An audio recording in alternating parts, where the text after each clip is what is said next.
Olá! Hoje a gente vai mergulhar numa história fascinante sobre poder, orgulho e um erro de cálculo catastrófico. É a história de um rei que, num único dia, com uma única decisão, selou o destino do seu reino por gerações. Fica a pergunta: como é que um momento de pura vaidade pode levar uma nação inteira à ruína? E essa é a grande questão que vai guiar nossa análise hoje. Será que é possível? Um único ato de orgulho pode mesmo custar um reino inteiro? Para a gente tentar responder isso, vamos direto para a história do rei Ezequias, uma narrativa tirada de textos antigos que, olha, serve de alerta até hoje.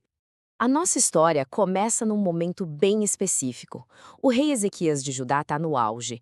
Ele está se sentindo invencível, principalmente porque pouco tempo antes ele esteve à beira da morte por causa de uma doença e, de alguma forma, sobreviveu.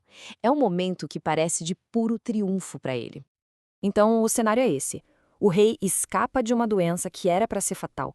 A notícia, é claro, se espalha e vai para lá longe, na Babilônia.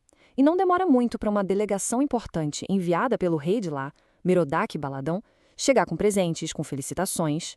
À primeira vista parece só um gesto diplomático normal, sabe? Um sinal de respeito entre reinos.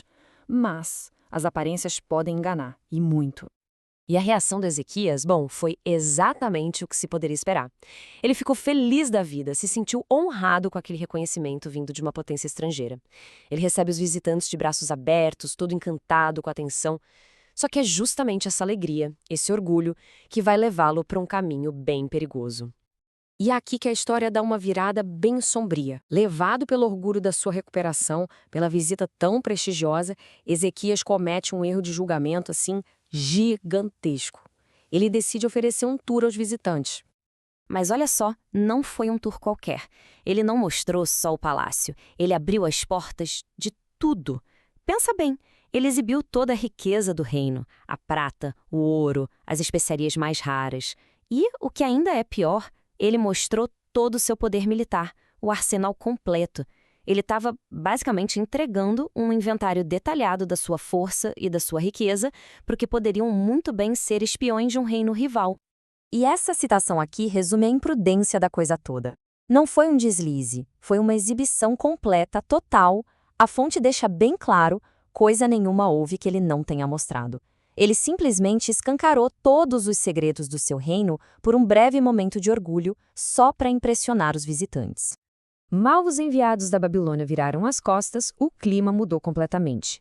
O profeta Isaías aparece e ele não está ali para dar parabéns para o rei. Ele está ali para uma confrontação direta. A primeira pergunta de Isaías já vem cortante, investigativa. Ele quer saber quem eram aqueles homens e o que eles queriam. Dá para sentir na hora que alguma coisa muito errada aconteceu. Ezequias, ainda sem sacar a gravidade da situação, responde com uma sinceridade quase ingênua, ainda orgulhoso da visita. Ah, vieram de uma terra distante, da Babilônia. Ele nem percebe a armadilha na pergunta e a resposta dele só serve para Isaías ir mais fundo no interrogatório.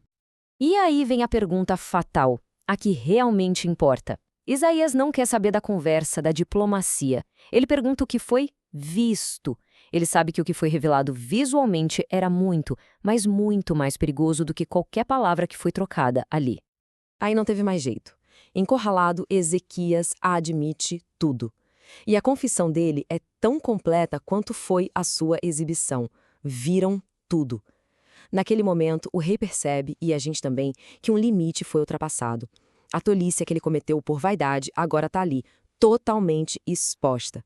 Com a confissão na mesa, Isaías não oferece nenhum consolo. Pelo contrário, ele revela o preço terrível que o reino de Judá vai pagar pelo orgulho do seu rei. E a consequência não vai ser imediata, mas vai ser absoluta. A profecia de Isaías mostra um contraste brutal entre o hoje e o amanhã.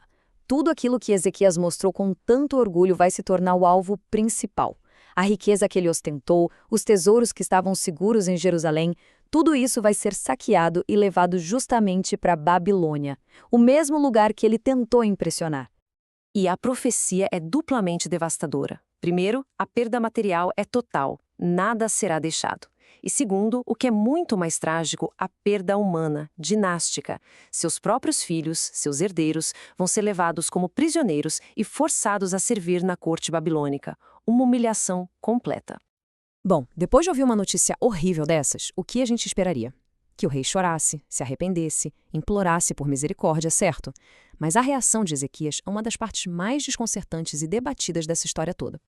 A resposta dele é de cair o queixo. Ele escupa a profecia sobre a ruína da sua nação, sobre a escravidão dos seus próprios filhos, e ele chama isso de uma palavra boa. E por quê? Simplesmente porque o desastre não vai acontecer durante a vida dele. Ele se consola com o fato de que, pelo menos para ele, haverá paz e verdade em meus dias. É uma declaração que beira um egoísmo inacreditável. E isso nos deixa com uma pulga atrás da orelha para a gente pensar. A resposta dele foi uma aceitação sábia de um destino que já estava selado, que era inevitável? Ou foi o ato final de um egoísmo profundo, de um rei que ficou aliviado com a própria segurança, mesmo sabendo que seus filhos e seu reino pagariam um preço altíssimo pelo seu orgulho? A fonte não dá uma resposta definitiva, deixando a gente refletir sobre essa natureza tão complexa do poder, do orgulho e da responsabilidade.